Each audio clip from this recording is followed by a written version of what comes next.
When we were kids, most of us rooted for Jerry. After all, Tom was the villain. He chased Jerry, set traps, caused chaos, and spent nearly every episode trying to catch him. But as adults, a lot of people started to notice something strange. Because the more you watch Tom and Jerry, the harder it becomes not to feel sorry for Tom. And honestly, he may be one of the unluckiest cartoon characters ever created. Stay until the end because we're breaking down why so many people started seeing Tom differently and giving him his final Retro Dive case file ranking. Hello and welcome back to Retro Dive, where we revisit classic cartoons, nostalgic characters, and the shows that shaped an entire generation. And today, we're diving into one of animation's most iconic characters, Tom. As children, the story seems simple. Jerry was small, Tom was bigger. Jerry was clever, Tom was constantly chasing him. So naturally, most viewers saw Jerry as the hero, and Tom as the villain.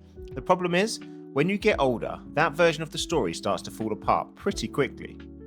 Because if we're being honest, Tom spends most of the series suffering, constantly. He's hit by doors, blown up, crushed, burned, electrocuted, thrown through walls, and somehow, he's usually expected to get up and keep going like nothing happened. Even worse, when Tom fails to catch Jerry, he's often the one who gets blamed, whether it was his fault or not, which starts to feel surprisingly unfair when you watch the show as an adult. One of the funniest things people realise later is that Tom is often trying to do exactly what he's supposed to do. There's a mouse in the house, Tom's job is to catch the mouse. That's it. And yet somehow he ends up looking like the bad guy. Meanwhile, Jerry creates chaos, destroys property, steals food, starts trouble, and still manages to come out looking like the hero. It's one of the strangest role reversals in cartoon history. Maybe that's why so many adults connect with Tom now, because life doesn't always reward effort. Sometimes you try your best and things still go wrong. Sometimes you're blamed for problems you didn't create. Sometimes you're just trying to get through the day, and everything falls apart anyway. And honestly, that's basically Tom's entire existence. But what makes Tom memorable isn't just the suffering, it's the fact that he never gives up.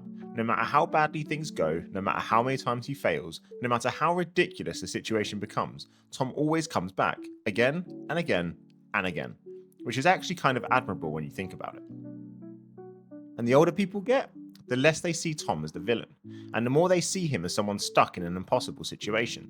That doesn't mean Jerry was wrong, or that Tom was perfect. Both characters cause problems, both characters could be selfish, but adulthood tends to make people appreciate something they missed as children, just how much punishment Tom took. That's probably why Tom has remained popular for so long. Because underneath all the slapstick comedy, there's something surprisingly relatable about him. He's frustrated, exhausted, constantly losing, and somehow, he keeps going anyway. And using the Retro Dive case file index, we have Intelligence 6, Power 5, Durability 10, Strategy 5, Emotional Stability 4, Danger Factor 4, giving him a final score of 5.7 out of 10, one of the most resilient characters we've covered so far. Tom wasn't memorable because he chased Jerry. He was memorable because no matter what happened to him, he always got back up. If you enjoyed this Retro Dive case file, subscribe for more deep dives into classic cartoons, nostalgic characters, and forgotten favourites. And let me know in the comments, were you Team Tom or Team Jerry? I'll see you in the next dive.